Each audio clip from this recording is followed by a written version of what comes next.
Fatima Shirazi home made product استعمال کرنے سے 1 منتھ میں 10 kg تک آپ اپنا وزن کم کر سکتے ہیں۔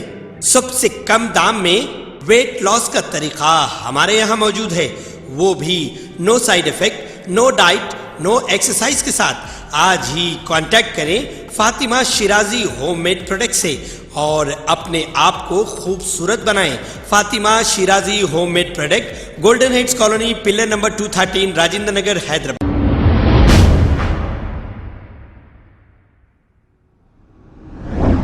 طالبان لڑائی نہیں بات چیت کے ذریعے مسائل حل کر رہی ہے، یہ الیاس شرف الدین نے کہا ہے۔ آئیے دیکھتے ہیں یہ رپورٹ۔ السلام علیکم ورحمۃ اللہ وبرکاتہ، نحمد و نصلی علی رسولہ کریم، اما بعد۔ لوگ سوال کر رہے ہیں کہ پچھلی بار طالبان فیل ہو گئے تھے، اس بار کامیاب کیسے ہوئے؟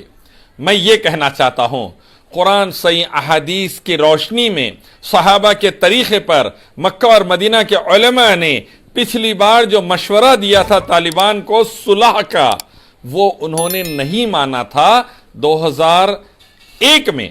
اب وہ صلح کے ماشاءاللہ تمام شرائط جو قرآن حدیث کی روشنی میں ہیں مان رہے ہیں۔ یہ فرق ہے 20 سال کے طالبان میں۔ پہلے نہیں مانے تھے، پہلے لڑنے کا موڈ تھا، ہر ایک سے بھڑ جانے کا موڈ تھا، ہر ایک سے ٹینشن لے لینے کا موڈ تھا، کسی طریقے سے سامنے والے کی بات کا انکار کر دینے کا موڈ تھا، کسی طریقے سے لڑائی جھگڑے پر ہر وقت تیار رہتے تھے۔ اس بار ویسا نہیں تھا۔ اس بار بہت ہی عمدہ طریقے سے طالبان نیگوشیٹ کرے، جو اللہ کا حکم اور نبی صلی اللہ علیہ وسلم کی سنتیں رہی ایگریمنٹ کی وہ فالو کرے۔ دیکھیں نبی صلی اللہ علیہ وسلم طائف سے واپس آئے، مکہ میں انٹری لینا ہے، کیسا اللہ کے نبی صلی اللہ علیہ وسلم نیگوشیٹ کرے۔ معتم بن عدی ایک کافر سردار سے، اس کی پناہ میں مکے میں انٹری لیے، معتم بن عدی کے پناہ میں۔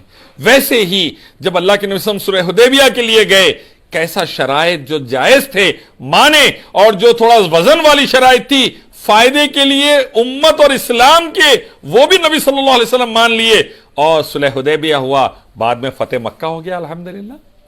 تو بعض وقت بہت ہی عمدہ طریقے سے قرآن صحیح احادیث کی روشنی میں آپ نے شرائط کو ماننے کے لیے نیگوسیشن کا، بات چیت کا، صلح کا دروازہ کھول کے رکھنا پڑتا ہے، ٹیبل پر بیٹھنا پڑتا ہے، بات چیت کے ذریعے مسئلے کو حل کرنا پڑتا ہے۔ بڑی بڑی جنگیں اس سے ٹل جاتی ہیں، لاکھوں جانیں بچ جاتی ہے، جیسا طالبان نے اس بار نیگوشیٹ کیا اور نیگوسیشن کے ذریعے کابل میں انٹری لیے، الحمدللہ لاکھوں جانیں بچ گئی، الحمدللہ لاکھوں جانیں بچ گئی۔ یہ ہے سنت کا فائدہ۔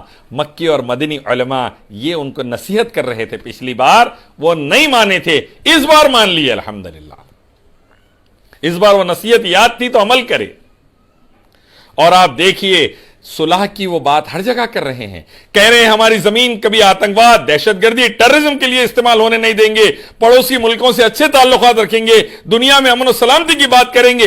یہ جب وہ بار بار پریس کانفرنس کے ذریعے کہہ رہے ہیں تو اس کا فائدہ دیکھیے، دنیا ان پر یقین کر رہی ہے، رشیا، چائنا، کئی ممالک ان سے ایگریمنٹس کر رہے ہیں۔ یہ فائدہ ہے، یہ صلح کا، نیگوسیشن کا، یہ سننا ہے نبی صلی اللہ علیہ وسلم کی۔ اور ہمارے اکثر بعض بھائیاں ہیں، جیسا ہی دیکھ لیتے کسی مسلمان لیڈر کو غیر مسلم کے ساتھ ہاتھ ملاتے ہوئے آیت کوٹ کر ڈالتے، کافروں کو دوست مت بناؤ، بولے انہوں دوست بنا لیے، بلکہ اس کو بدنام کرنا شروع کر ڈالتے۔ ارے بے وقوفو، سوچو، اللہ کے نبی صلی اللہ علیہ وسلم یہودیوں سے ایگریمنٹ کرے، اللہ کے نبی صلی اللہ علیہ وسلم عیسائیوں سے ایگریمنٹ کرے، اللہ کے نبی صلی اللہ علیہ وسلم کفار مکہ سے بھی ایگریمنٹ کرے۔ مدینے میں ایگریمنٹ ہوا، فرسٹ میگنا کارٹا بول سکتے آپ، یہودیوں کے ساتھ، جنگ تبوک کے بعد عیسائیوں کے ساتھ، اور کفار مکہ کا صلح حدیبیہ والا ایگریمنٹ دنیا جانتی ہے، قرآن صحیح حدیث میں ریفرنسز موجود۔ تو کسی بھی لیڈر کو، کسی بھی سمجھیے یہودی یا عیسائی یا سنگھی یا رافضی کے ساتھ دیکھتے ٹائٹل نہ کو دے دیجئے، دیکھیے کیا نیگوسیشن کر رہا ہے، کیا بات چیت کر رہا ہے، کس بنیادوں پر، کن اصولوں کے اوپر ایگریمنٹ کر رہا ہے، اور کیسا لاکھوں جانوں کو بچانے کے لیے، مملکت اسلامیہ کے لیے، فائدے کے لیے کام کر رہا ہے۔ سوچئے اس پر، اس کے پیچھے حکمت کو دیکھیے۔ اٹھا کے گدھوں کے ساتھ ٹائٹلز مت دے ڈالو،